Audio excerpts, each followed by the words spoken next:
While walking onto the House floor to deliver his recent 2012 State of the Union speech, President Obama told U.S. Defense Secretary Leon Panetta, "Great job tonight." But Mr. Obama's actual speech made no mention of sub-Saharan Africa.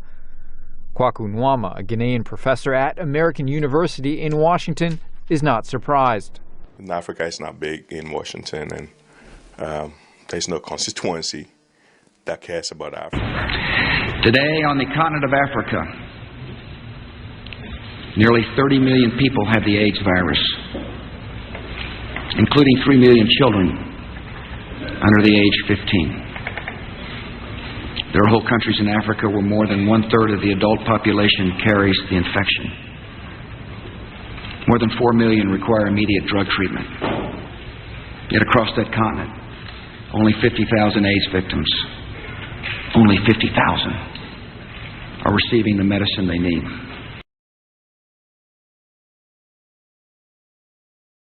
Similarly, with respect to the rights of gays and lesbians, I've been consistent all across Africa on this.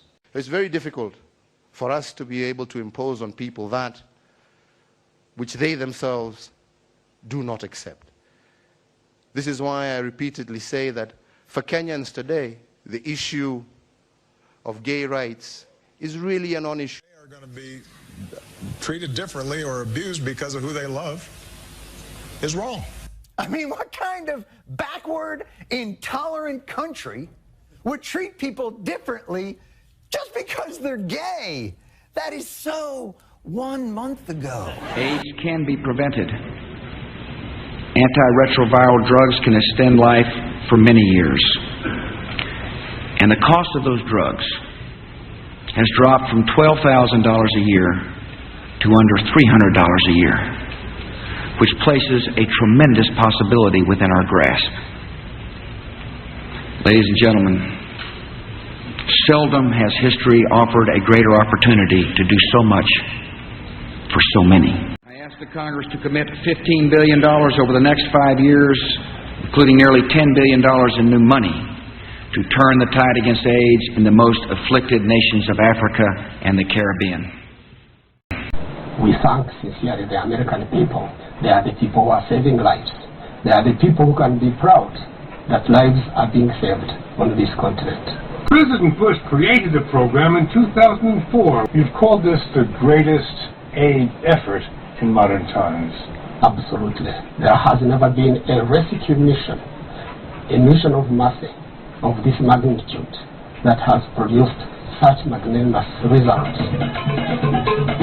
He told us Africans now see America differently. The impression that people in Africa have of America is that America is no longer the world's policeman. It is now Africa's friend. What an image. And how about this image? All of these exuberant-looking children, every one of them has HIV or AIDS. They would all be dead or dying if it weren't for America. I don't think the American people know this, but recent figures just released.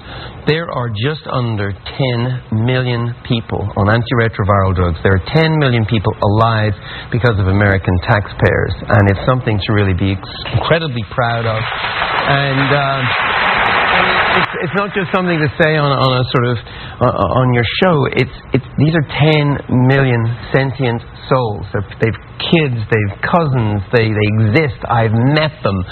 You know, I was in a couple of weeks ago in Ghana. I met a nurse who I'd met 12 years ago when she was just diagnosing HIV/AIDS, but knowing she could never treat it. That is a strange thing for a health worker.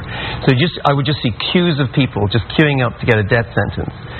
That is not happening anymore. Your country has done an extraordinary thing. This is as heroic for me as an intervention in World War II, except no lives lost, 10 million lives saved. She says to me, "Thank you, America." And I go, "Actually, I'm Irish." But the American people you should thank. Well, it's wonderful to hear this, and you're absolutely right. Along the horizon of all the difficulties for people alive today, we don't take time to appreciate what good has been accomplished. You beat yourself up, and sometimes for very good reasons. That's America's high standard set for itself. But it's just important to know the good stuff. And right across the continent of Africa, and remember, this is a rising continent, will be twice the population of China by 2050. A third of the world's youth will reside on the continent of Africa by 2050. And they love America, as I was just telling you. That might be important for your safety. This is, seriously, I'm actually, it's not even a joke. If you just saw what happened in Kenya, you had the president on here talking about it, he's gutted. The idea that America is loved in this region, which is, largely half and half Muslim and Christian. They're getting along well. You have these groups like Al-Shabaab, which you talked about, and Al-Qaeda. This crowds them right out. This is a really smart way to fight terrorism, I would suggest. In addition to your...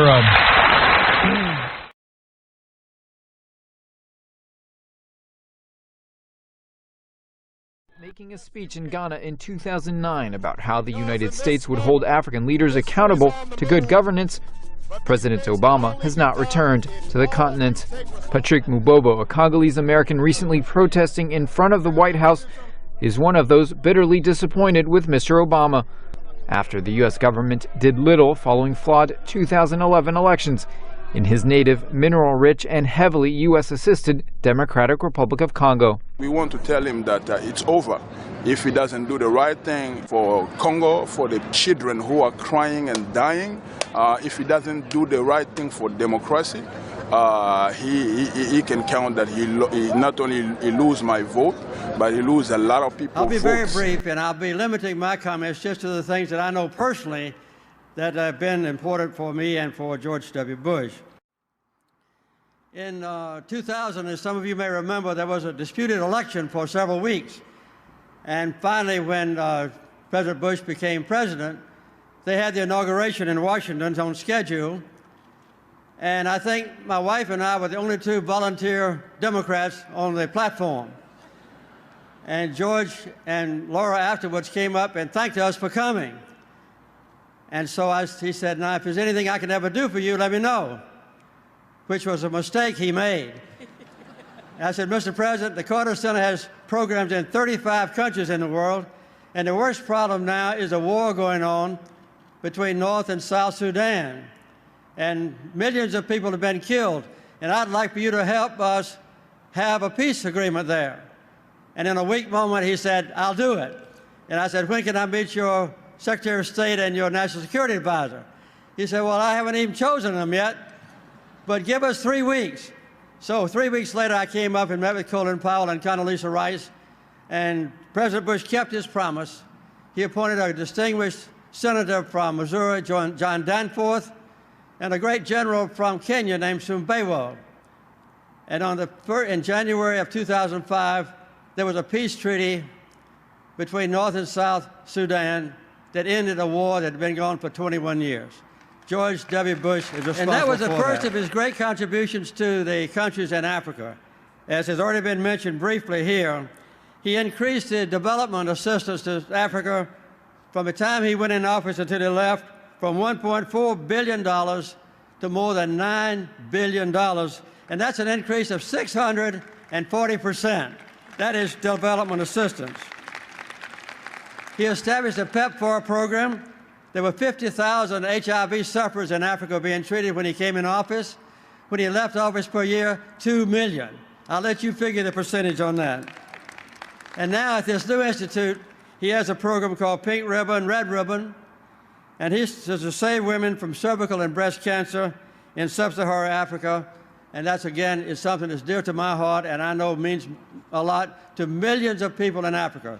So, Mr. President, let me say that I'm filled with admiration for you and deep gratitude for you about the great contributions you've made to the most needy people on earth. Congress, they will cut AIDS funding right here in the United States of America and all across the world. To America, to America, to America, to America, and all across the world. You know, One of the great things about being a Democrat is we like arguing with each other. But I would suggest to the folks who are concerned about AIDS funding, take a look at what the Republican leadership has to say about AIDS funding. Which president has done more than any other to fight AIDS? What president has done more than any other to combat AIDS? George Bush. You had called him, I think, the worst thing that had ever happened to America, or something. Yeah, I wasn't a big fan of his policies, nor was I of Tony Blair's in England. I was very against the Iraq War. At the Kennedy Center concert, we spent some time in the intermission with the President, George Bush, and he was amazingly informed about AIDS.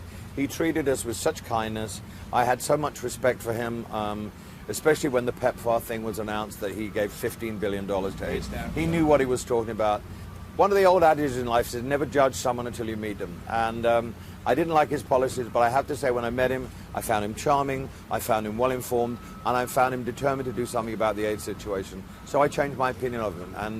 And his wife was astonishingly kind to us as well. So it was, I learned a lesson. Do you need to see President Obama do more? Obama's doing a great job. So tell me a little bit about what impact PEPFAR has made in Uganda since the program was first created in 2003. Well, PEPFAR saved millions of lives in Africa. And in Uganda, we got 170,000 people who would not have lived. But I would suggest to the folks who are concerned about AIDS funding, take a look at what the Republican leadership has to say about AIDS funding. You've been expressing concerns recently about flat funding in PEPFAR's budget. Can you tell me what you're seeing on the ground in Uganda in your clinic? Well, flat funding has begun to reverse these wonderful achievements of PEPFAR. We have begun to see patients being turned away from clinics. So what will happen if flat funding continues, if this becomes the new reality? We are going to have people beginning to die in the very beginning. Africa's first democratically elected woman president, Ellen Johnson Sirleaf. In her office in Monrovia, the president told me about the challenges her country faces and her detailed plans to meet them. She has assembled a wise group of advisors and ministers, many of whom were educated in the United States. And I took a little time there at the meeting to thank them for leaving our wonderful country to go back home and help this young democracy not only survive, but to thrive. I told the President that I admire Liberia's recovery from war and she could count on the United States of America to continue to stand by her side. And that's a commitment we must keep. And so throughout our trip, Laura and I were overwhelmed by the outpouring of warmth and affection for the American people. Again and again we heard the same words, thank you. Thank you for sparing lives from malaria and HIV/AIDS. Thank you for training teachers and bringing books to schools. Thank you for investing in infrastructure and helping our economies grow. Thank you for supporting freedom. And thank you for caring about the people in Africa. Americans should feel proud, mighty proud, of the work we're doing in Africa. At every stop, I told people that the source of all these efforts is the generosity of the American people. We're a nation of compassionate and good-hearted folks. We recognize the extraordinary potential of Africa. In school children waving flags on dusty roadsides, to nurses caring for their patients at busy clinics, to artisans selling their products in scorching heat, we saw people who've been given great challenges and responded to them with clear eyes and big hearts. In Rwanda, a school teacher was discussing the fight to eradicate malaria and AIDS with her class, and she explained her attitude this way: it can happen here. With those words, she summed up the new spirit of Africa: confident and determined and strong. This is a spirit worthy of America's support. It is more powerful than any partisan quarrels here in our nation's capital, and having given our word, we must not turn back now. Congress needs to make America's commitment clear by fully and promptly funding our development programs. And presidential candidates of both parties should make clear that engagement with Africa will be an enduring priority of the United States. Laura and I are going to carry many fond memories from our trips to Africa. We will carry this clear conviction. With the continued support of America, the people of Africa can do more than survive. The people of Africa can succeed. God bless. The president also said Kenya and other African nations still cling to traditions that marginalize women and discourage them from working. That's stupid.